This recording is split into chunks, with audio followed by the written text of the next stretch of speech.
पूर्णमिदं पूर्णात् पूर्णमुदच्यते पूर्णस्य पूर्णमादाय पूर्णमेवावशिष्यते। ॐ शान्तिः शान्तिः शान्तिः। वासुदेवं रमाकान्तं नत्वा लौगाक्षिभास्करः कुरुते जयमिनिनये प्रवेशायार्थसंग्रहम्। ओम शांति शांति शांति। तीनों अंशों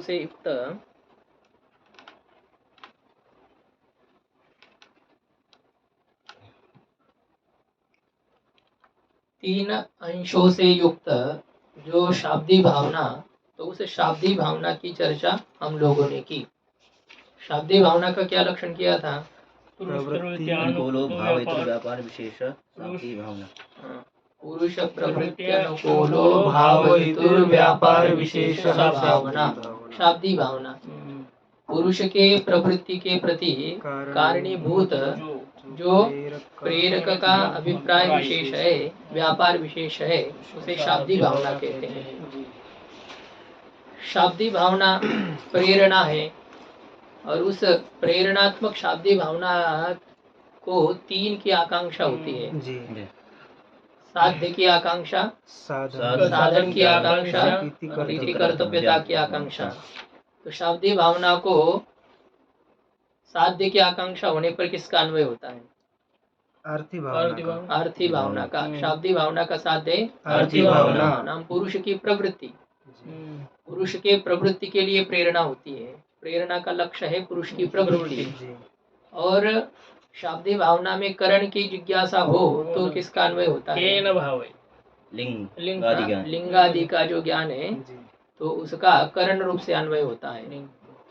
मतलब लिंगादि के ज्ञान से क्या होता है? भावना की उत्पत्ति होती है। शाब्दी भावना की उत्पत्ति होती है क्या? नहीं होती। नहीं, तो क्या होता है? प्रवृत्ति। शाब्दी भावना का जो साध्य अर्थी भावना है, तो उस अर्थी भावना की ढंग से ठीक से लगाइए। शाब्दी भावना का, शाब्दी भावना से जन्य जो अर्थी भावना, तो उस अर्थी भावना की उत्पादिका है। लिंगादि का ज्ञान से क्या होती है? अर्थी भावना की उत्पत्ति होती है, अथवा शाब्दी भावना की अभिव्यक्ति होती है। ये दो प्रकार से कहा था। भावना ज्ञापकत्व है ना, शाब्दी भावना की अभिव्यंजकता होने से अथवा अर्थी भावना की उत्पादकता होने के कारण से लिंगादि का ज्ञान करण रूप से अन्वित होता है। लेकिन केवल लिंगादि लकार का प्रयोग होने मात्र से पुरुष की प्रवृत्ति नहीं होती है। केवल याग करो, स्वर्ग को चाहने वाला याग करे, इतना कहने मात्र से कोई उसमें प्रेरित नहीं होता है। नहीं चाहिए भले। ये क्या है? यदि आप विद्वान होना चाहते हो तो निरंतर अध्ययन करो, बढ़िया से अध्ययन करो, पढ़ाई करो। कहने से करते क्या लोग? नहीं, उसमें क्या होना चाहिए? एक उत्तेजक होना चाहिए। जो हम करने जा रहे हैं उसका जो फल है, उस फल की शीघ्रता से प्राप्ति कैसे हो सकती है, और यदि नहीं करेंगे तो क्या घाटा है, क्या हानि है, यह यदि बताएंगे तो उस कार्य में हमारी प्रवृत्ति होगी। मतलब समझ में आवे तब। क्या समझ में आवे तब? समझ में तो आ गया, हमको ये पता चला कि अमुक कर्म का अमुक साध्य है और वो साध्य हमें चाहिए, उस कर्म को भी हम जानते हैं। उतने मात्र से काम नहीं चलता है।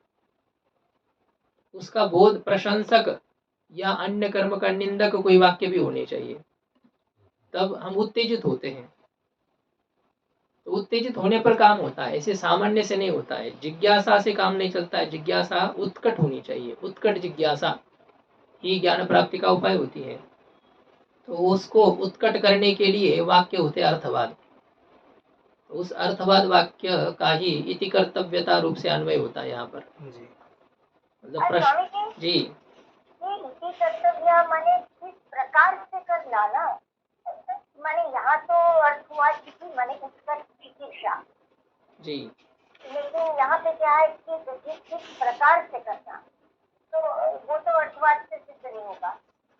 नहीं, प्रकार मतलब क्या होता है, प्रवृत्ति को हमें सिद्ध करना है ना, प्रेरणा रूपी शाब्दी भावना से प्रवृत्ति को सिद्ध करना है। तो कैसे सिद्ध करें? केवल लिंगादि ज्ञान से तो प्रवृत्ति सिद्ध नहीं हो रही है, तो क्या करे, कैसा करे? तो फिर ये प्रशंसा आदि ज्ञान के द्वारा उपकृत करके फिर लिंगादि के द्वारा प्रवृत्ति को सिद्ध करे। गुरु जी केवल जिज्ञासा होने मात्र से इति कर्तव्यता तो होनी चाहिए। नहीं, ऐसी नहीं होती है ना। जिज्ञासा ही तो कहा ना, उसमें उत्कटता चाहिए, तो उसको उत्तेजित किया जाता है प्रशंसा आदि परक वाक्यों के द्वारा। और यदि वो वाक्य नहीं आएंगे तो वाक्य नहीं आएंगे तो हमारी जो जिज्ञासा है वो उत्कट नहीं होगी। उसमें जब उत्कटता नहीं आएगी तो फिर उससे काम नहीं चलेगा। हल्की फुल्की जिज्ञासा तो सब में रहती है। अब जितने इस मार्ग में आने वाले हैं, करोड़ों महात्मा लोग हैं, इसमें से भगवान को प्राप्त कौन नहीं करना चाहता है? सब करना चाहते हैं। लेकिन अब वो क्या है, वो सामान्य है ना। वो जो जिज्ञासा है, जो उनके प्राप्ति की लालसा है, वो बहुत ही सामान्य है, उससे काम नहीं चलता है। उसको उत्कट करना पड़ता है, व्याकुलता होनी चाहिए। कैसी व्याकुलता होनी चाहिए? उत्कट। जैसे जल से मछली को बाहर निकलने पर वो जैसे झटपटाती है जल में फिर प्रविष्ट होने के लिए, इस प्रकार से झटपटाहट हो तो फिर भगवान की प्राप्ति होती है। जीवना वेगड़ी मासूड़ी तैसा तुका तड़मड़ी। संत तुकाराम महाराज जी कहते हैं कि जैसे जल से बाहर निकाली हुई मछली जैसे तड़पती है, वैसे आपके बिना इसी तड़प हो रही है। मन में इस प्रकार की व्याकुलता हो, उत्कंठा हो, इसे कहते हैं उत्कटता। अब ये इसको उत्कट करने के लिए, उत्तेजित करने के लिए, जैसे अग्नि सामान्य जल गया, लेकिन यदि आपने उसको बढ़िया से नहीं किया है, उत्कट नहीं किया है, और बड़ी लक्कड़ उसके ऊपर रख दी तो क्या हो जाएगी? तो जली हुई जो अग्नि वो बुझ जाती है। इसलिए पहले उसको उत्कट करना पड़ता है, बहुत चढ़ाना पड़ता है, उत्तेजित करना पड़ता है। तो जब वो अच्छी तरह से उत्तेजित हो जाता तो वो अपने आप चल जाएगा। ऐसा है, पहले चढ़ा चढ़ा करके कोई भी अध्ययन आदि में प्रवृत्त नहीं होता। ये कष्टदायक है ना, इसमें आनंद थोड़ी आता है, तकलीफ है। आपको उस समय आना ही पड़ेगा, उठना ही पड़ेगा, चिंतन करना ही पड़ेगा। नहीं करेंगे तो डांट पड़ेगी, तो अपमान होगा सबके सामने, तो सहना पड़ेगा। तो ये इसमें प्रवृत्ति नहीं होती है। तो गुरु जी पहले बार जब हम शास्त्र पढ़ते हैं वहाँ पर उत्कट जिज्ञासा क्या है? नहीं, वही तो आपको पढ़ाने वाले जो है ना, ऐसा उत्तेजित करते ही रहते हैं ना। देखिए, जिनको अनुकूल मार्ग, उचित मार्गदर्शन नहीं मिलता है, वो कहाँ पढ़ते हैं? छोड़ देते हैं। तो वो आ भी जाए ना तो उनको लगता है कि क्या है, थोड़ा सा एक हमें लगता है नई चीज देखने पर कहीं पर भी हमको जाने की इच्छा तो होती है कि देखते क्या है उसमें। आते तो है 2 दिन आएंगे, तो पहले दिन 2, 3, 4 दिन तक देखिए पूरा कक्ष भर जाएगा, और फिर धीरे धीरे एक एक खिसकता जाएगा। तो उसमें जो चाहिए ना वो तड़प नहीं, उसके प्रति एक महत्व बुद्धि नहीं है, और उसके बिना मेरा कोई चल ही नहीं सकता है, इस प्रकार से ये नहीं है। जैसे धन के प्रति उत्कृष्ट बुद्धि है, सम्मान के प्रति उत्कृष्ट बुद्धि है, भोगों के प्रति जैसे हमारे मन में महत्व बुद्धि है, तो वैसे अध्ययन, अध्यापन, अपने स्वधर्म का पालन, जो अच्छे कर्म है, शास्त्रविहित कर्म है, उसके प्रति कहाँ है वो? तो उसको करना पड़ता है। हाँ, कोई ऐसे होते हैं कि जिनके पूर्व जन्म के संस्कार ही ऐसे रहते हैं कि उनको किसी को के द्वारा उत्तेजित करने की भी आवश्यकता नहीं रहती है। पूर्वाभ्यासेन तेनैव ह्रियते ह्यवशोऽभिसः, पूर्वाभ्यास से उसको खींच लेता है। तो कोई ऐसे विरले होते, अपवाद होते हैं, तो वे पुराने अभ्यास से ही खींचे जाते हैं। लेकिन बाकी हम लोगों को तो बारंबार वो देना पड़ता है, बारंबार उत्तेजित करना पड़ता है, चढ़ाना पड़ता है कि अरे ऐसा नहीं, अध्ययन छोड़ना नहीं चाहिए, स्वाध्याय प्रवचनाभ्याम मां प्रमुदितव्यम। वेद भगवान भी जानते हैं कि इनको बारंबार देना पड़ेगा इंजेक्शन, अब ये फिर ठीक हो जाएंगे। तो ये जी, तो फिर यहाँ पे कथम क्यों किया? कथम भाव, ये कथम माने तो कैसे ना? तो ठीक है ना, कैसे प्रवृत्ति को हम कैसे सिद्ध करें? तो कैसे तो माने किस प्रकार से, माने ये लाना है, ये क्रिया करनी है, इसका अर्थ कैसे हुआ ना? नहीं, ये थोड़ी, ये तो जीव का ही माने उत्तेजक, माने साध्य तो है, लेकिन और भी माने देखिए, मतलब प्रकार जो होता है वो क्रिया स्वरूप ही हो, कोई बात नहीं होती ना। आपको साध्य को प्राप्त करना है, तो कैसे हम साध्य को प्राप्त करें, किस प्रकार साध्य को प्राप्त करें? हम वैराग्य को प्राप्त करना चाहते हैं, विवेक को प्राप्त करना चाहते हैं, ज्ञान को प्राप्त करना चाहते हैं, कैसे करें? नहीं शास्त्र पढ़ो फिर हो जाए। अरे शास्त्र तो पढ़ रहे हैं, पढ़ा रहे हैं, कहाँ वैराग्य हो रहा है? कैसे वैराग्य को प्राप्त करें? तो उसमें जो आपको उस प्रकार को बताया जाएगा कि आपका वर्म गलत हो रहा है, कहीं ना कहीं आप गलत सोच रहे, या जैसा चाहिए वैसा आपसे नहीं बन पा रहा है, इसलिए होता है। किसी ने कहा कि वृंदावन में जो जाता है तो उसको प्रेम रस चढ़ जाता है और फिर वो बस सब दुनिया को भूल जाता है। तो कोई एक थे, अच्छे ही पद पर प्रतिष्ठित थे, लेकिन भावुक थे, तो सब छोड़ करके वृंदावन में रहे, बहुत दिन तक वृंदावन में रहे, लेकिन कोई ऐसा भाव नहीं, कोई व्याकुलता नहीं मन में। तो किसी महापुरुष के पास में जाकर के कहा कि हमने तो सुना है कि वृंदावन में आने पर ऐसा भाव बदल जाता है, एक स्थिति अलग बन जाती है, तो हमारा तो कुछ नहीं हो रहा है, या रज का सेवन करने पर। तो बोले हम तो रोज रज का सेवन करते हैं, रोज परिक्रमा करते, दंडवती परिक्रमा करते हैं, लेकिन नहीं हो पा रहा है। तो उन्होंने कहा कि थोड़ा सा वर्म तुम्हारा कोई ना कोई गलत हो रहा होगा, तो कपड़े आदि पहन करके बढ़िया से फिर उसमें लोटपोट होते हैं, तो पूरे शरीर को रज नहीं लगती है। तो उन्होंने कहा कि ये कपड़े हटा दो, ऊपर वाला जो वस्त्र है, और फिर लोटपोट हो जाओ इसमें। तो जब उन्होंने वैसा किया तो वो तो पहले ही तो जो भूमिका है ना वो तो बन ही चुकी थी, तो फिर उनका अविरत ऐसा निरंतर असुरपात होने लगा। एक वर्म रहता, मेरा कहने का भाव ये होता है कि साधन का अनुष्ठान हम भी करते हैं, हम भी उसी नाम को जपते हैं जिस नाम को महापुरुष जपते हैं। तुलसीदास जी महाराज जी भी उसी नाम का जप करते, उसी राम को कहते हैं, हम भी राम कहते हैं, लेकिन उनके राम कहने में और हमारे राम कहने में अंतर है ना। वो किस भाव से कहते हैं, कितना व्याकुल होकर के कहते हैं। देखिए ना, व्याकुलता किसी एक जवान पुरुष को पूछिए क्या होती है व्याकुलता।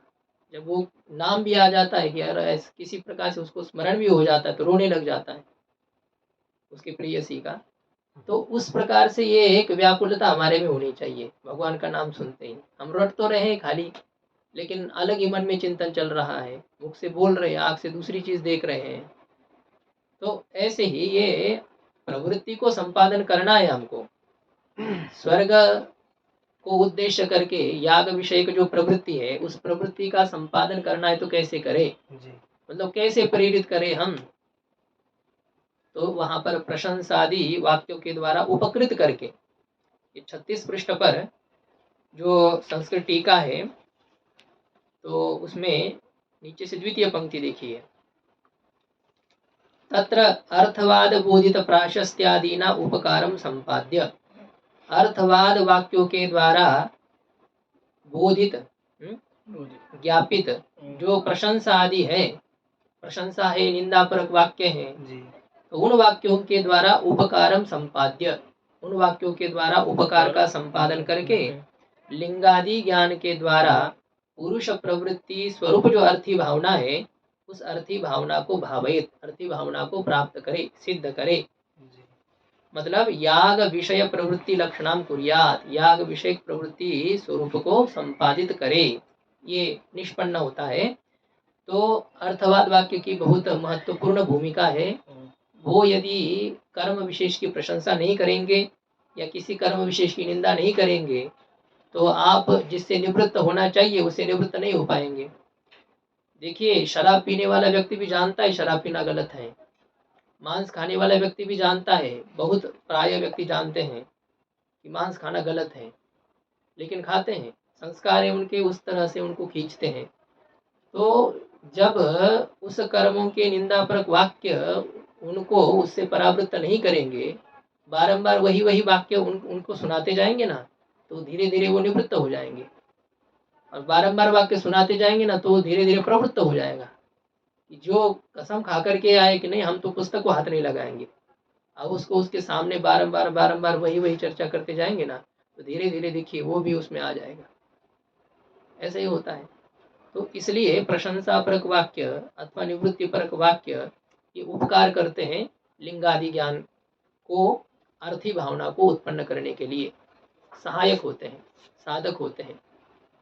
दंड चक्रादि जैसे एक क्या कहते हैं, उसमें मिट्टी को घट बनाने के लिए सहायक बनते हैं, तो उसी प्रकार से लिंगादि ज्ञान से नाम, हाँ, लिंगादि का ही ज्ञान है, लिंग लोट तव्यत, इनके अर्थ के ज्ञान के द्वारा प्रेरित करना है किसी को, प्रवृत्ति को संपादन करना है। इनका अर्थ है प्रेरणा। तो प्रेरणा से प्रवृत्ति को संपादित करना है तो कैसे करें, कैसे संपादित करना है? अर्थवाद। अर्थवाद वाक्यों के द्वारा उपकृत करके। गुरु जी चैत्र ग्रामं गच्छति, इसमें अर्थी भावना है, इसमें अर्थवाद वाक्य क्या है? नहीं, सब जहाँ पर प्रवृत्ति की बात हो तब ना, यहाँ शाब्दिक भावना है क्या? नहीं, तो अब यहाँ पर आप क्या पूछे? चैत्र ग्रामं गच्छति, हाँ, इसमें आरती भावना है, आरती भावना है। इसमें अर्थवाद वाक्य क्या है? नहीं, अर्थवाद वाक्य कहाँ होगा? अर्थवाद वाक्य शाब्दिक भावना स्थल पर होगा ना। आरती भावना भी नहीं होगा। आरती भावना में अर्थवाद वाक्य की कोई आवश्यकता नहीं है, वहाँ इति कर्तव्यता का स्वरूप अलग होगा। यदि गांव की तरफ जाना है तो किस प्रकार से जाए, वो विद्याधिक लिंग लकार हो ना, लिंग लकार आदि हो, तो वहां पर ये प्रवृत्ति को कैसे संपन्न करे या प्रवृत्ति के द्वारा साध्य को कैसा प्राप्त करे, वो विचार होता है। जब वो कर रहा है तो उसमें प्रशंसा आदि की बात नहीं है। तो ये शाब्दिक भावना स्थल पर अर्थवाद वाक्य प्रवृत्ति के प्रति सहकृत कारण बनते हैं। लिंगादि ज्ञान के द्वारा जब प्रवृत्ति सिद्ध करनी है तो उनमें प्रशंसा आदि के द्वारा उपकार किया जाता है। तो ये शाब्दिक भावना का विचार हम लोगों ने किया। जी। अभी आज हमें स्वामी जी, जी, स्वामी जी, ये अनर्थक और अनर्थक में क्या तफात है? अनर्थक और अनर्थक, जी, वो तो स्वार्थ में आप अण प्रत्यय करो प्रज्ञादिभ्यष्ट सूत्र से तो अनर्थक हो जाएगा। अविद्यमान अर्थ यस्य सह अनर्थकः, जिसका कोई अर्थ नहीं है उसे अनर्थक कहेंगे। अनर्थकः एव अनर्थकः, अण करेंगे प्रज्ञादिभ्यश्च, प्रज्ञ एव प्राज्ञः, मनुः एव मानुषः, रक्ष एव राक्षसः, मन एव मानसः। तो उसी प्रकार से यदि अनर्थकः एव अनर्थकः, इसमें कोई अंतर नहीं है, अर्थ दृष्टि से कोई भेद नहीं है।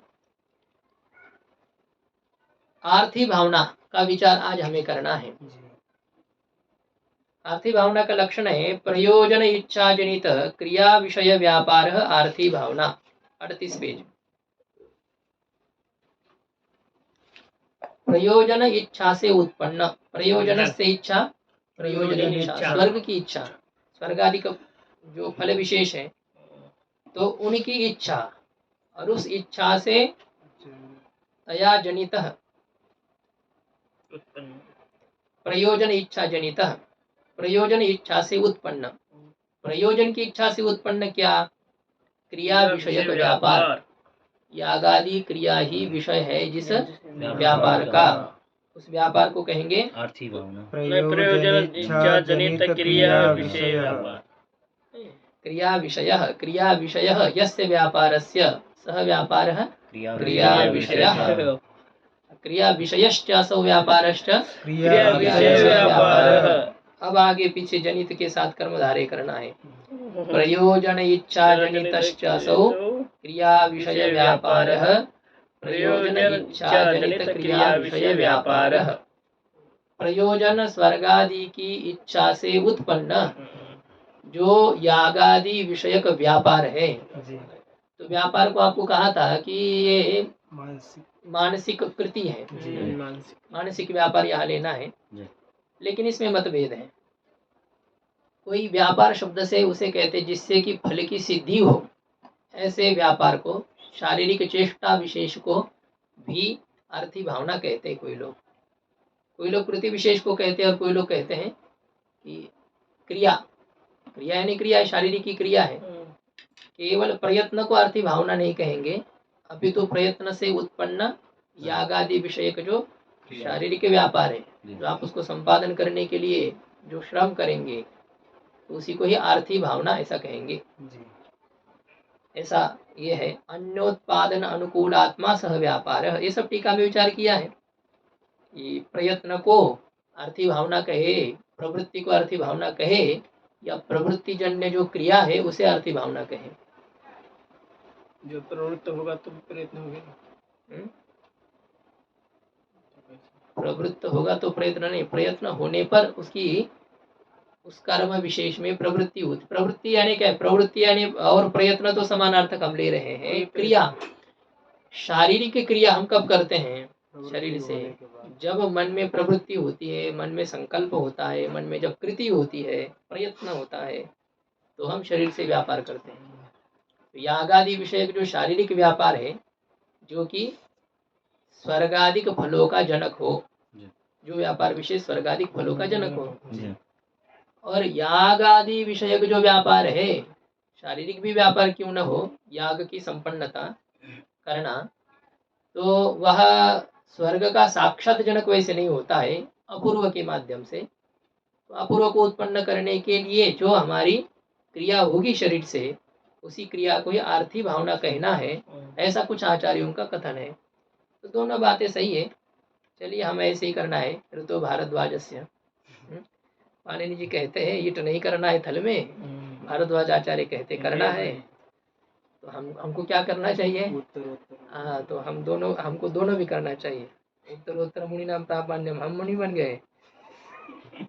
तो प्रयोजन इच्छा से उत्पन्न क्रिया विषयक जो व्यापार है, उसी को आर्थी भावना ऐसा कहते हैं। अब वो जी, आचार्य जी कौन से आचार्य हैं? वैसे तो कुमारिल भट्टादि का आचार्य है, वे ऐसा कहते हैं। और बाकी ये है पार्थ सारथी मिश्र आदि जो है वो कृति को कहते हैं। अब ये विशेष इनके विचार का जो चर्चा होगी वो मीमांसा न्याय प्रकाश आदि में है। उनका क्या स्वरूप, कौन कहते हैं ये सब विचार तो या तो ऐसा ही है ऊपर ऊपर। गुरुजी को आचार्य न्याय वाले कहते हैं ना शायद। नहीं, वो ये बात नहीं चल रही है। वो लकार का अर्थ क्या होता है, तो नैयायिक कहते कि कृति होती है, वैयाकरण कहते कि कर्ता होता है, और ये कहते कि भावना होता है। जाति शक्ति, तो जाति शक्ति मीमांसा, वो भी एक अलग अलग विचार है ना। जाति की शक्ति मतलब पद की शक्ति किसमें है, वो है। लकार अलग है, पद अलग है ना। मतलब कोई लकार जोड़ने पर सुपद तिंग प्रत्यय जोड़ने पर पद होगा, उस पद का शक्यार्थ क्या है? गौ पद है, गो पद है, या गो प्रातिपदिकी है, छोड़ दो पद को भी, तो उस गो प्रातिपदिक की शक्ति किसमें है, वो एक अलग विचार है। जाति में है, व्यक्ति में है, या जाति विशिष्ट व्यक्ति में है, ये एक अलग विचार है। लकार का अर्थ क्या है, वो एक अलग विचार है। और अभी ये हम ये कर रहे हैं कि जो आर्थी भावना का स्वरूप बता रहे हैं, तो वह कृति स्वरूप है या शारीरिक क्रिया स्वरूप है जी, ये विचार है प्रकृत स्थल पर। तो कोई कहते कि कृति है। आर्थी भावना का अर्थ क्या है यहाँ पर? कृति। स्वर्ग की इच्छा से, स्वर्गादिक फलों के इच्छा से उत्पन्न यागादि विषय जो संकल्प विशेष है, उसी को ही आर्थी भावना कहना है, ऐसा कुछ आचार्यों का मत है। और कुछ आचार्य कहते हैं कि जिससे कि फल प्राप्त हो, उस प्रकार की क्रिया की संपन्नता को ही आर्थी भावना कहेंगे। संकल्प से थोड़ी काम चलता है। संकल्प तो हम ऐसा ही करते हैं ना, जब पुस्तक हाथ में लेते, पहली बार लघु हाथ में लेते, तो क्या कहते हैं, जब तक बृहद प्रस्थान हम पढ़ाएंगे नहीं, हाँ, तब तक घर की तरफ जाएंगे नहीं। ऐसा है। पंच संधि पूरी नहीं होती है, चक्कर लगा करके आते हैं। तो पढ़ाने की बात कहाँ, पढ़ना तो बहुत दूर है। वो भी प्रस्थांतरे, बृहद प्रस्थांतरे ही नहीं, लघु ही पूरी नहीं होती है, उसमें कई चक्कर होते हैं। संकल्प ऐसा होने से थोड़ी चलेगा, उसमें उस प्रकार की क्रिया की संपन्नता होनी चाहिए। जैसा हमने संकल्प किया वैसा करना, तो चाहे जो हो जाए, देहम व पातयामी कार्यम व साधयामी, ऐसा जो होता है उत्कटता जब रहेगी। हम तो अर्थ संग्रह को छोड़कर के अर्थ संग्रह के लिए जाते हैं, है कि नहीं? तो ऐसा नहीं होना चाहिए। नवरात्र में पंडित जी घूमते हैं, धन का संग्रह करना है, तो इस अर्थ संग्रह से थोड़ी अर्थ मिलेगा। प्रयोजन जी मानसिक जी, मतलब आत्मा का प्रयत्न जिसको कहते हैं नैयायिक लोग, संकल्प हम जिसे कहेंगे, तो वही यहाँ पर मन का धर्म है। अन्य शास्त्र के मत में अंतःकरण का धर्म है, तो वही जो मानसिक व्यापार विशेष है, प्रयत्न। और शारीरिक प्रयत्न को माने अलग कोई शब्द है? चेष्टा कहते हैं। हिताहित प्राप्ति परिहार परिहारार्थानुकूला क्रिया चेष्टा, हित प्राप्ति और अहित निवृत्ति के लिए की जाने वाली जो शारीरिक क्रिया है, उस शारीरिक क्रिया को चेष्टा कहते हैं। जी। तो उस चेष्टा को अर्थी भावना कहना है अथवा मानसिक कृति को ही अर्थी भावना कहना है, इसमें मतभेद है। तो अभी उसमें अधिक अंदर हमें नहीं जाना है। तो चलना है, खुजली है तो फिर रो मत। टीका में घुसा देंगे तो फिर निकल नहीं पाएंगे बहुत समय तक बाहर। जी। हाँ, तो इसलिए अभी ऊपर ऊपर ठीक है। जी। तो साथ हाँ, ये व्यापारी आख्या का सामान्य अर्थ कह रहे हैं ना? हाँ, क्या हुआ? ये व्यापारी आख्या का सामान्य अर्थ है। हाँ ठीक है, क्योंकि आख्यातत्व अंश के द्वारा अर्थी भावना कही जाती है। अर्थी भावना का मतलब होता है क्रिया, सामान्यत्व। गच्छति गमन करना, हाँ? बोलना, सुनना, खाना, पीना, ये सब क्रिया है। अब इसको सामान्य क्रिया मतलब करना और होना, ये इतनी मात्र से मत समझिए। जाना भी एक क्रिया ही है। हाँ, गमन करना ये है। हाँ, गमन करना चाहिए या आप गमन करें, आप तो ये जब होगा तब उसमें शाब्दी भावना का प्रवेश होगा। आपको प्रेरित करने का अंश जब आएगा तो शाब्दी भावना होगी। और बाकी किसी भी क्रिया का करना, इसी को क्या कहेंगे?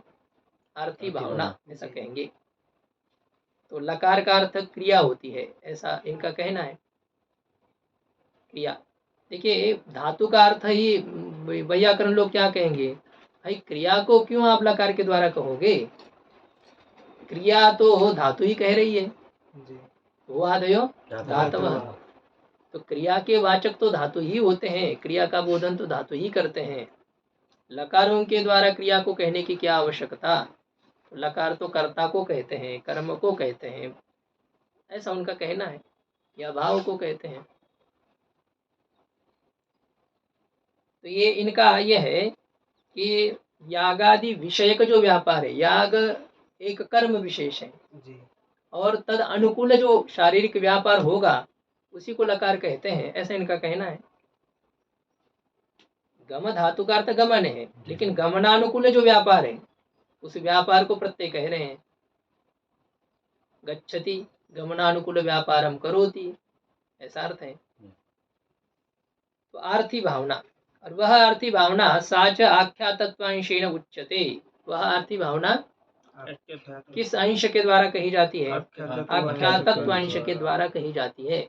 लकार में जो दो अंश होते हैं, आख्यातत्वांश और लिंगत्वांश, वो भी कुछ सभी लकारों में नहीं है लिंगत्वांश। लिंग लोट तव्यत आदि में लिंगत्वांश है।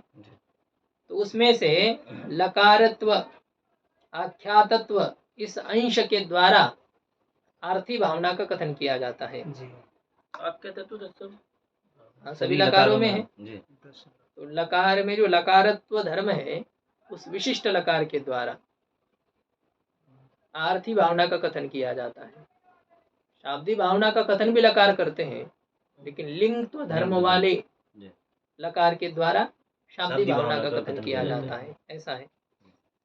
आख्यात सामान्यस्य व्यापार वाचित्वात्, तो आख्यातत्वांश के द्वारा आर्थी भावना का कथन क्यों किया जाता है? कहते आख्यात सामान्यस्य, जो आख्यात सामान्य है, लकार सामान्य कोई भी लकार हो उसमें व्यापार वाचकता होने के कारण से व्यापारम वक्तुम शीलम यस्य कस्य लकार कस्य आख्यात सामान्यस्य तदाख्यात सामान्यम व्यापारवाची वाचिनी वाची व्यापारवाची तस्य भाव व्यापारवाचित्वम तस्मात्। तो आख्यात सामान्य में व्यापार वाचकत्व, व्यापार बोधकत्व, क्रिया बोधकत्व होने के कारण से उसके द्वारा अर्थी भावना का कथन किया जाता है। गुरुजी पहले कहा था इन्होंने आख्यातत्व तो 10 लकार में भी साधारण है, मतलब लिंग में भी आख्यातत्व है। ठीक है, और फिर उसमें भी आख्यातत्व होने पर भी उसमें ये रहेगा सभी में लिंग लकार में जो आख्यातत्वांश है उसके द्वारा अर्थी भावना कही जाएगी। लिंग लकार में जो लिंगत्वांश है उसके द्वारा शाब्दी भावना कही जाएगी। वो एक लिंग लकार ऐसा है कि जो दोनों कार्य करता है, उसमें दो धर्म है ना, आख्या तत्व भी और लिंग तो भी। लिंग तो भी है, लोट लकार में आख्या तत्व भी और लिंग तो भी है। तो उसमें आरती भावना भी कही जाएगी, शाब्दी भावना भी कही जाएगी, लेकिन बाकी लकार केवल आरती भावना को ही कह पाएंगे, उनके पास उतना ही है। अब अर्थी भावना को भी तीन की आकांक्षा होती है। जैसे शाब्दी भावना एक भावना है, तो उसको जिस प्रकार से अंश त्रय की जिज्ञासा होती है, आकांक्षा होती है, उसी प्रकार से आरती भावना को भी तीन की आकांक्षा होती है। सापि अंश त्रयम अपेक्षते, सा का आरती भावना भी तीन अंश की अपेक्षा करती है। अंशानाम त्रयम अंश त्रयम, तीन अंश की अपेक्षा करती है। कौन है वो तीन अंश? साध्यम साधनम इति कर्तव्यताम च। इस प्रवृत्ति स्वरूप आरती भावना के द्वारा या क्रिया स्वरूप आरती भावना के द्वारा किसको प्राप्त करे, किस साधन से प्राप्त करे और किस प्रकार से प्राप्त करे। किम भावयेत, केन भावयेत, कथम भावयेत, किसको प्राप्त करे, इससे प्राप्त करे और कैसे प्राप्त करे, किस प्रकार से प्राप्त करे। तो अब उसमें जब साध्य की आकांक्षा होती है तो तत्र साध्याकांक्षायाम स्वर्गादि फलम साध्यत्वेन अन्वेति। तत्र मतलब आरती भावना में साध्य की जिज्ञासा होने पर स्वर्गादि फल का ही साध्य रूप से अन्वय होता है। स्वर्गादि फल को प्राप्त करो, याग के द्वारा, याग विषयक कृति के द्वारा, क्रिया के द्वारा किसको प्राप्त करें? स्वर्गादि फल को प्राप्त करें। तो स्वर्गादि फल का साध्य रूप से अन्वय होता है। हाँ, स्वर्ग आदि है, जो जो चाहते आप, भूत या ऐश्वर्य चाहते यहाँ काम, पशु को चाहते हैं, धन संपत्ति को चाहते हैं, प्रतिष्ठा को चाहते हैं। स्वर्ग मिलने के बाद मिलेगा ना धन ऐश्वर्य सब, उधर सब रहता है। ठीक है, इस लोक में भी आपको जीना है ना, वो तो मरने के बाद मरना पड़ेगा। तो अब जीते जी भी उसी प्रकार से चाहिए ना हमको सब, उसके लिए ऐसा है। ऐहिक ही उन्नति को हम चाहते हैं और पारलौकिक उन्नति को भी हम चाहते हैं। दोनों प्रकार के फल को चाहते हैं तो दोनों प्रकार से करना पड़ेगा। हम क्या है, ठंडी के समय में ऋषिकेश में रहना चाहते हैं, गर्मी के समय में ऋषिकेश रहना चाहते हैं, और ठंडी के समय बम्बई रहना चाहते हैं। तो क्या करना पड़ेगा? कहाँ मकान बनाना पड़ेगा? दोनों जगह पर, दोनों जगह हमारे मकान होने चाहिए कि वहाँ जा कर के रहेंगे। अन्य अगर ठंडी के समय में जैसे महात्मा लोग सब चले जाते हैं और गर्मी के समय फिर इधर आ जाते हैं, दोनों जगह पर। तो वैसे हमको इस लोक में भी सुविधा चाहिए और परलोक में भी सुविधा चाहिए, तो व्यवस्था तो हमको ही करनी पड़ेगी ना। तो वहाँ तो सब मिलेगा, बम्बई में तो सब कुछ है, लेकिन बम्बई का यहाँ क्या काम का? यहाँ जब रहना है तो यही का ही चाहिए। हाँ, यहाँ के लिए भी तो सुविधा चाहिए। साध्य की आकांक्षा होने पर स्वर्गादि फल का साध्य रूप से अन्वय होता है जी। और साधनाकांक्षायाम यागादि करणत्वेन अन्वेति, और साधन की आकांक्षा होने पर यागादि करण रूप से अन्वित होते हैं। यागादि का करण रूप से अन्वय होता है। याग से, होम से, जो जो कर्म विशेष बताए गए हैं उससे स्वर्गादि को प्राप्त करे। स्वर्ग फल के प्राप्ति के साधन कई कर्म हैं। अब याग ही कितने क्वालिटी के, कितने प्रकार के हैं, क्योंकि स्वर्ग में जाना इसका मतलब इंद्र बनना है क्या? नहीं, वहाँ का चपरासी भी बनना है, वहाँ का झाड़ू लगाने वाला भी बनना है। एक सामान्य भी आप बनेंगे, लेकिन वो यहाँ के सम्राट की अपेक्षा से विशेष सुख है वहाँ जो रहने वाला होता है। वो आपको पता है ना, एक प्रधानमंत्री का पीए किसी मुख्यमंत्री से कम होता है क्या किसी राज्य के? अरे वो तो पीए है, वो तो उसका सेवक है, नौकर है। बड़ों का सेवक बनना मतलब क्या है? अन्य स्वामी की अपेक्षा से बड़प्पन उसमें होता है। तो स्वर्ग आदि को प्राप्त करने के कई साधन हैं, कई कर्म बताए गए हैं, तो उसमें से कोई कर्म करो तो उस प्रकार से होगा। हम पढ़ाई करते हैं, पढ़ाई से हम डॉक्टर बन सकते हैं, इंजीनियर बन सकते हैं, वकील बन सकते हैं, टीचर बन सकते हैं, क्या बन सकते हैं बताइए? सभी बन सकते हैं। आपकी पढ़ाई किस चीज़ की है? हाँ, आप की उस पढ़ाई से आप किसको किसको प्राप्त कर सकते हैं, किस पद को प्राप्त कर सकते हैं, वो एक भिन्न भिन्न अलग अलग है। ऐसा है, हम संस्कृत पढ़ेंगे 25 साल तक तो हम प्रधानमंत्री बन जाएंगे कि नहीं? नहीं। अरे नहीं, ये अलग है वो अलग है। हाँ, आप चाहे तो ब्रह्म बन सकते हो, हाँ, यदि उस प्रकार के पढ़ेंगे तो ये प्रधानमंत्री के लिए नहीं है, वो एक अलग रास्ता होता है। तो ऐसे ही ये यागादि के द्वारा हमें स्वर्ग आदि को प्राप्त करना है। तो स्वर्ग आदि में भी हम किस चीज़ को प्राप्त करना चाहते हैं, चलो हमको पता नहीं है स्वर्ग में जो फैसिलिटी अलग अलग, तो उसमें से किस चीज़ को प्राप्त करने के लिए क्या क्या करना है। सामान्य याग करो तो आपके योग्यता के अनुसार आपको वहाँ पर पद मिलेगा। और बाकी ज़्यादा जानकारी होती है तो होता है, राजस्व याग आदि करते हैं तो इंद्र के जैसा ऐश्वर्य प्राप्त होता है स्वर्ग में। लेकिन गुरु जी स्वर्ग में जितने जाएंगे उतने सभी को तो नीचे आना ही पड़ता है ना, कोई भी हाँ, हो क्यों तो। नहीं आना पड़ेगा, सबको इंद्र तो आता है। ब्रह्मा जी आते नीचे तो इंद्र की बात क्या है, जो जाएगा वो आएगा जरूर। तो फिर नहीं जाइए। नहीं, फिर कोई भी पद मिला तो ठीक है। हाँ? कोई भी पद वही मिला। पद मिला तो क्या है, आप भाई किसी भी पद पर आप आरूढ़ होने पर 5 साल के बाद फिर चुनाव होना है, तो आप प्रधानमंत्री नहीं बनना चाहते हो? हाँ? तो साधन की आकांक्षा होने पर यागादि करणत्वेन अन्वेति, साधन की आकांक्षा होने पर यागादि का करण रूप से अन्वय होता है। इति कर्तव्यता आकांक्षायाम प्रयाजादि अंग जातम इति कर्तव्यतात्वेन अन्वेति। अब याग से स्वर्ग को प्राप्त करे, लेकिन कैसे, किस प्रकार से करे?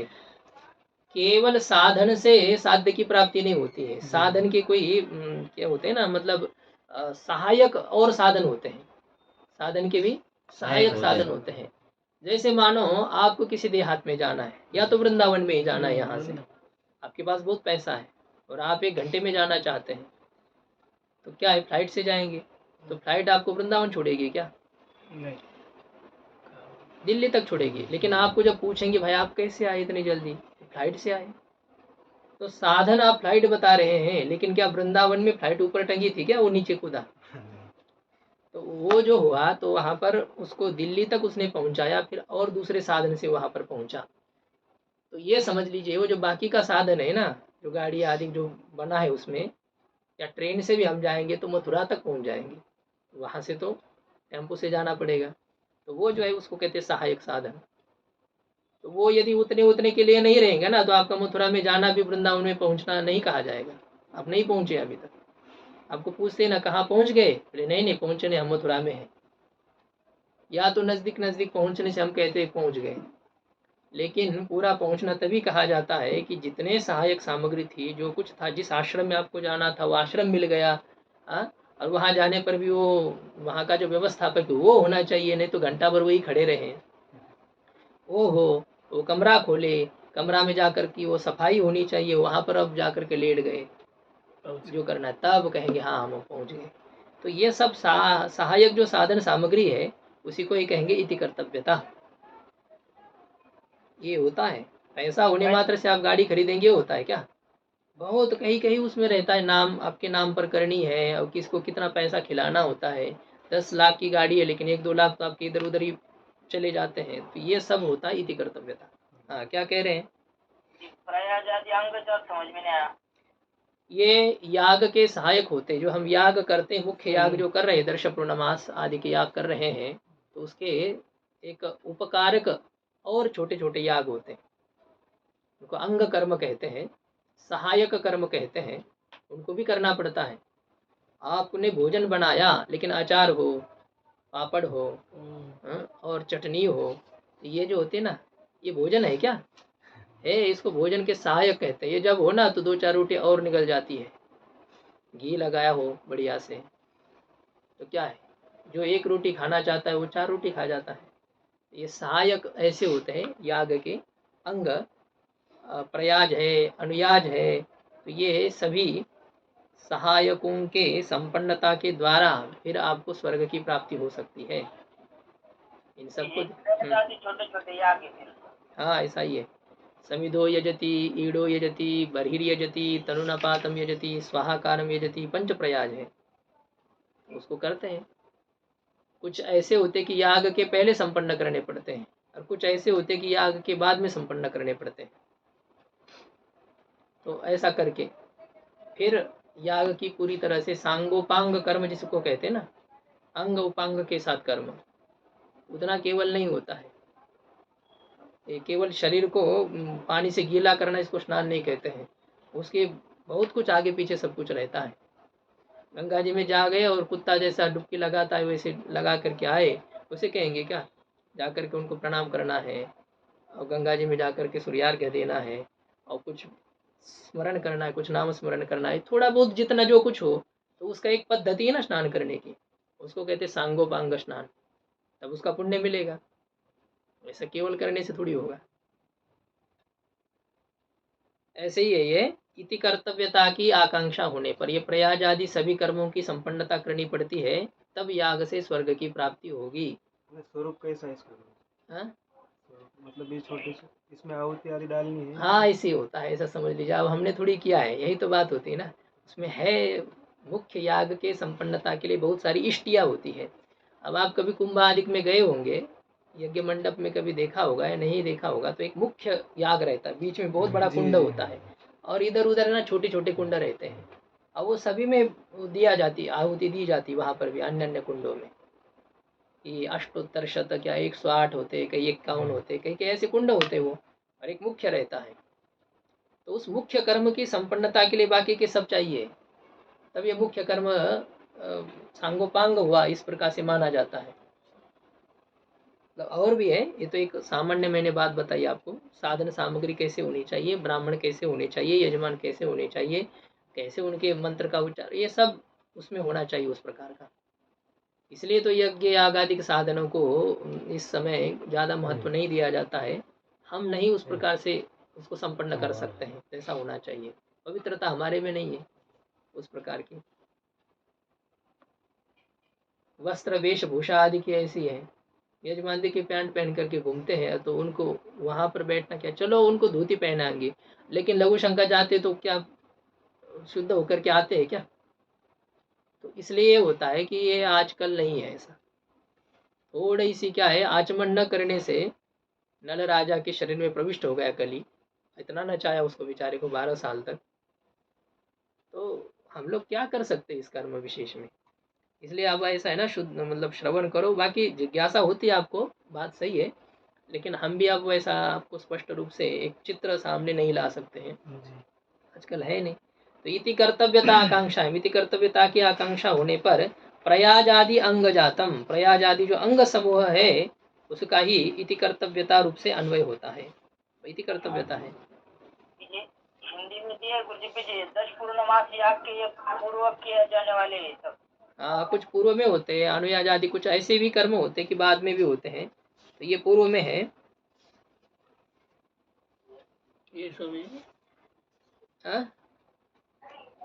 हाँ, वो पंच प्रयास दिए है, टीका में दिए पंच प्रयास, संस्कृत टीका में भी है, हिंदी में भी है।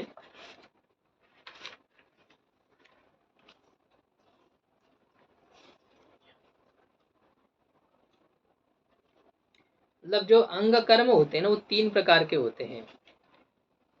कोई भी कर्म, एक तो होता है याग के संपन्नता के लिए कोई कर्म किए जाते हैं, कर्तव्यर्थ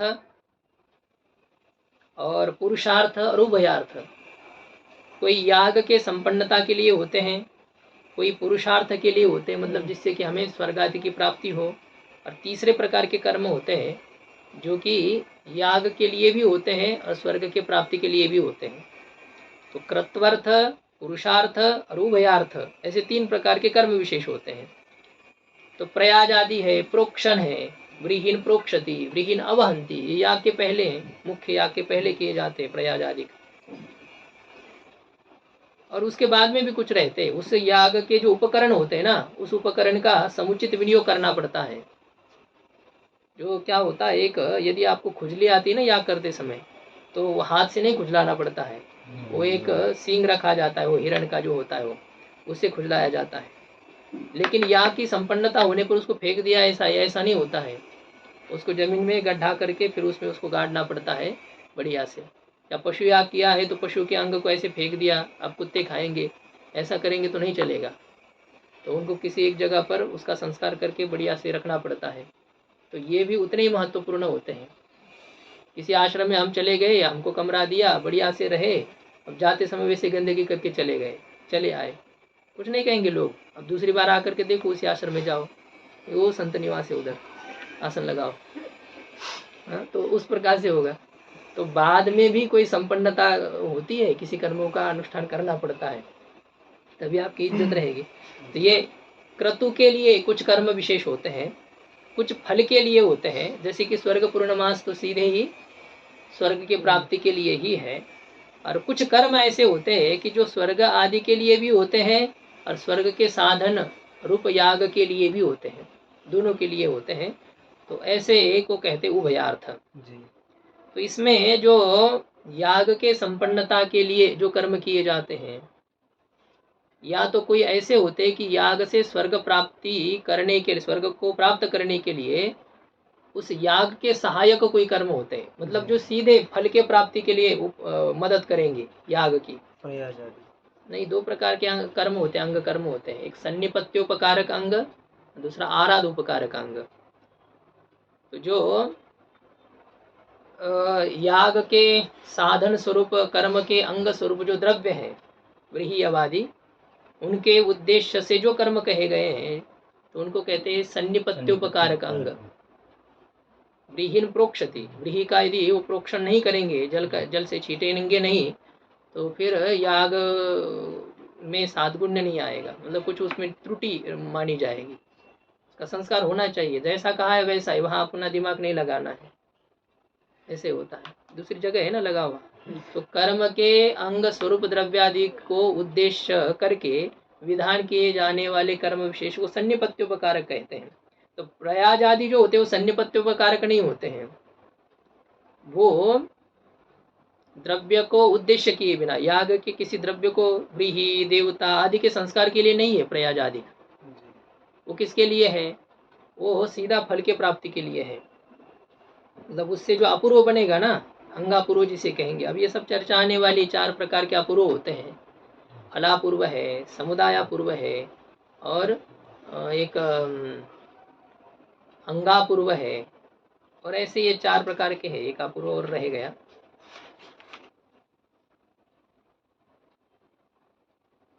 उत्पत्ति अपूर्व, फलापूर्व, समुदायापूर्व, उत्पत्ति अपूर्व और अंगापूर्व। तो उसमें जो अंगापूर्व होते हैं, अंगों से जो अपूर्व उत्पन्न होता है, तो वह क्या होता है? स्वर्ग के प्राप्ति के लिए सहायक बनता है सीधा ही। मतलब मुख्य कर्म आप करेंगे तो उससे एक अदृष्ट बनेगा, और अंग कर्म करने से जो अदृष्ट बनेगा, दोनों मिलकर के स्वर्ग का प्रापक होंगे। स्वर्ग के प्राप्ति के लिए केवल मुख्य कर्म के अनुष्ठान से काम नहीं चलता है। जैसे देखो, आपको प्रस्थांतरी पढ़नी है ना, आप किस लिए आए यहाँ पर?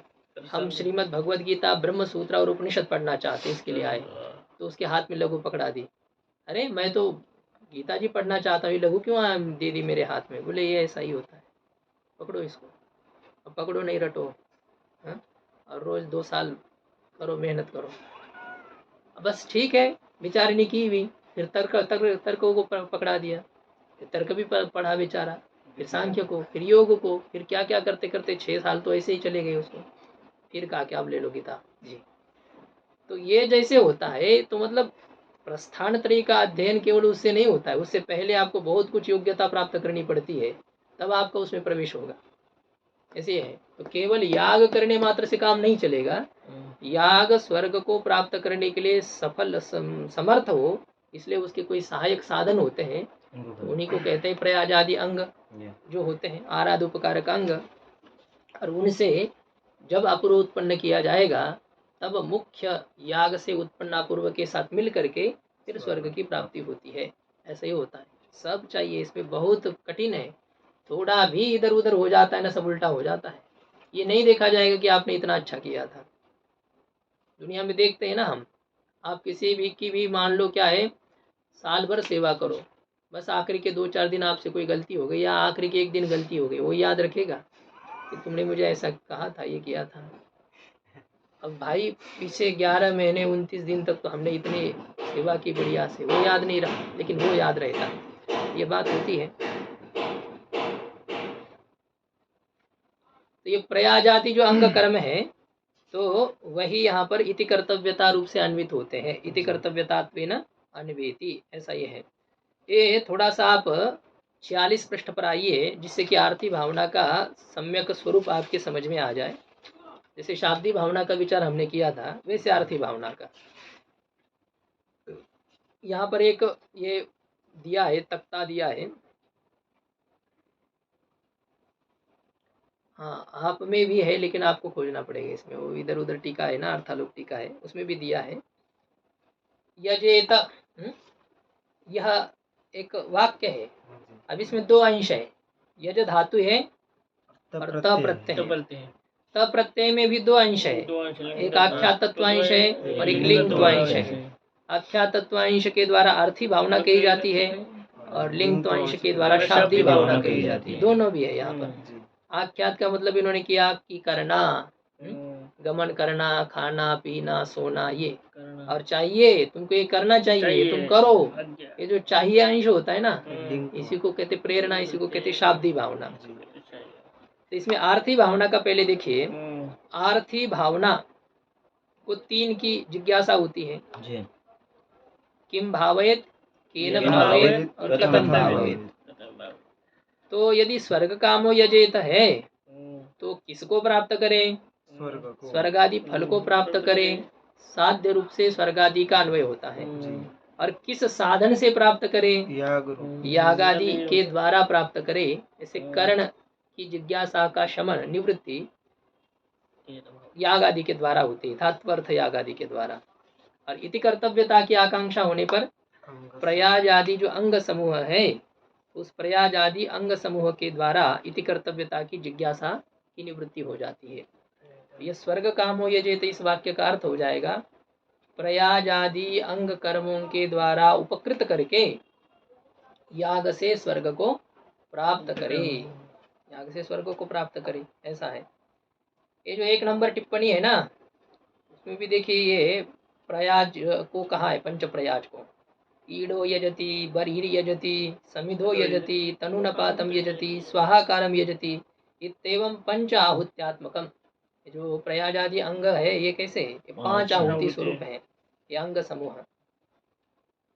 और इससे और भी रहते हैं, और भी इति कर्तव्यता रूप से किसका किसका अन्वय होता है। तो कहा है कि अमुक द्रव्य से हवन करे, अमुक देवता के लिए हवन करे, वही होना चाहिए। नहीं नहीं, हम तो इनका ही पूजन करते हैं, हमारी ये इष्ट है, हम इसका ही पूजन करेंगे।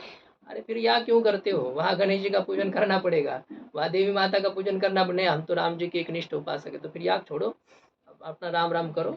वहाँ यदि तुमको पूजन करना है तो सभी देवता का सम्मान करना पड़ेगा, ऐसा है। अब किसी को भंडारा करना है, समष्टि भंडारा, नहीं वो तो हमारे शत्रु है, उनको नहीं बुलाएंगे हम। वो तो अरे बहुत घमंडी, उनको नहीं बुलाएंगे हम। तो काय को भंडारा करता है? तो अपने अपने रहे ना, फिर घर में खाओ, और जिसको देना है खिलाना है तो अपने अपने वैयक्तिक खिलाओ। यहाँ तो सबका सम्मान करना पड़ेगा, सभी देवताओं का। अमुक देवता यही जीव होती है, अमुक देवता के लिए हवन करता है वो देवता का, अमुक मंत्र से हवन करे, वो मंत्र भी वैसा ही होना चाहिए। और प्रांग मुखो जीव होती, पूर्व की ओर मुख करके हवन करे। नहीं नहीं, उत्तर की ओर तो अच्छा होता है। अरे अच्छा होता है, लेकिन वहाँ पूर्व की ओर कहाँ है ना, तो वही उसको करो, ज़्यादा नहीं। तो ये ऐसा श्रुति बोधित जो अग्नि में हवन है, द्रव्य है, देवता है, मंत्र है और पूर्वाभिमुख होना है, ये सभी जो अंग समूह है, इनका इति कर्तव्यता रूप से अन्वय होता है, उपकार होता है, ऐसा है। ये सब होते। देखिए, पढ़ने में केवल पढ़ना नहीं होता है, पढ़ाने वाले की हर एक बात का आपको पालन करना पड़ेगा। जैसा कहा वैसा करो, ज़्यादा नहीं लगाना है, जो जैसा है, तो तब होगा। जो साध्य हमको प्राप्त करना है ना, उस साध्य को जिसने प्राप्त किया है या वो जो आपके आगे है, तो उसका अनुभव रहता है। तो उसके अनुभव का आदर करते हुए उसके अनुसार यदि हम चलेंगे तो शीघ्रता से वहाँ तक पहुँचेंगे। नहीं नहीं, ये भी रास्ता, हम तो इस रास्ते से चलेंगे, हम तो ऐसा चलेंगे। कहा कि लघु पढ़ो, नहीं नहीं, तो हम तो तर्क पढ़ेंगे पहले, तो फिर ऐसा करेंगे तो वो नहीं होगा। तो इसी प्रकार से यहाँ पर भी है, जैसा वेद भगवान ने कहा है वैसा करोगे तो फल मिलेगा। नहीं तो ये नहीं कि फल नहीं मिलेगा, मिलेगा, लेकिन जो मिलना चाहिए वो नहीं मिलेगा। ये नहीं कि आप कुछ शास्त्र में आपकी गति नहीं होगी, जैसी होनी चाहिए वैसे नहीं होगी। तो ऐसा यहाँ पर है, ये सब इति कर्तव्यता रूप से इसका अन्वय होता है। मतलब इति कर्तव्यता मुख्य रूप से क्रिया में ही है। और जो द्रव्य कहे गए ना यहाँ पर, देवता और क्या है मंत्र, अन्य भी जो है द्रव्यादि के बारे में जो विचार है वो तो मुख्य रूप से इति कर्तव्यता नहीं है, उसमें लाक्षणिक है इति कर्तव्यता। मुख्य रूप से इति कर्तव्यता मतलब करने का जो प्रकार होता है तो वह तो क्रिया स्वरूप ही होता है। तो ऐसे क्रिया विशेषों का इति कर्तव्यता रूप से अन्वय होता है। शाब्दी भावना की चर्चा तो आपने देखी है। शाब्दी भावना दो प्रकार की होती है, लौकिक शाब्दी भावना और एक वैदिक शाब्दी भावना। अब वैदिक शाब्दी भावना का विचार हम लोगों ने किया है कि आर्थी भावना ही उसका साध्य है, लिंगादि का ज्ञान ही उसका साधन है, और प्रशंसा या निंदा बोधक अर्थवाद वाक्य ही इति कर्तव्यता है। अब बात ये होगी, जैसे कि हम और भी लौकिक उदाहरण आर्थी भावना का देखना चाहते हैं, शाब्दी भावना का देखना चाहते हैं। जैसे देखिए, ओदन कामः पचेत, जो भात को चाहता है वो क्या करे, पाक करे, पकाए, ऐसे कहा। एक उदाहरण आपको दे रहे, बाहर से कहीं लिखा नहीं है। ओदन कामः पचेत, भात को चाहने वाला उसको पकाए, ऐसा जब है। अब यहाँ पर देखो, किम भावेत, किसको सिद्ध करे, किसको प्राप्त करे, भात को प्राप्त करे, विकलिति जो गलना है उसको प्राप्त करे, वो साध्य है आपका। मतलब जो है ना, भोजन करना वो एक अलग, लेकिन पहले आप पकाना चाहते हैं तो चावल का सिद्ध होना ये आपका साध्य है। और आप किस साधन से सिद्ध करेंगे चावल को, तो पाक है ना, मतलब जो धात्वर्थ होता है ना, पचेत में जो पच धातु का अर्थ है पाक। अब पाक का अर्थ यहाँ पर ये करना है, व्याकरण लोग विकलित करते हैं, गणना करते हैं, या पाक का मतलब करना एक विलक्षण जो तेज का संयोग है, तो वहाँ पर करना है आपको। अग्नि के माध्यम से पकाना जब है तो फिर ये तेज संयोग के द्वारा भात को सिद्ध करें।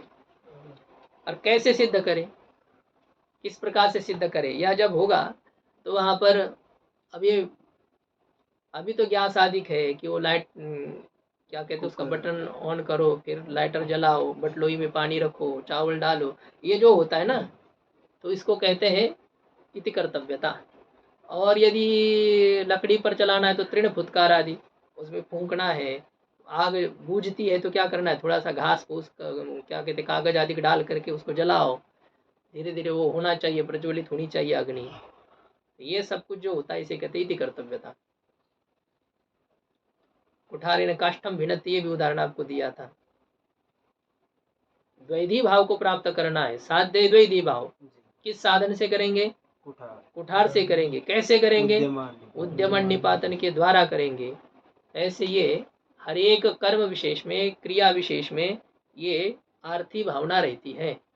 शाब्दी भावना तो खाली लिंग लकार आदि में ही स्थल पर रहेगी। ऐसे ये आर्थी भावना का विचार आज हम लोगों ने किया।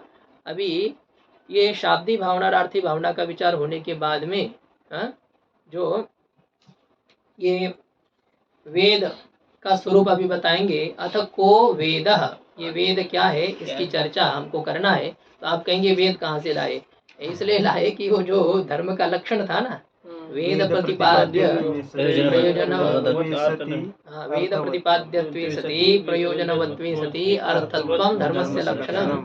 तो ये वेद क्या चीज है, तो उसका विचार है, उसका विचार हम लोग कल करेंगे। ओम पूर्णमदः पूर्णमिदं पूर्णात् पूर्णमुदच्यते पूर्णस्य पूर्णमादाय पूर्णमेवावशिष्यते। ओम शांति शांति शांति।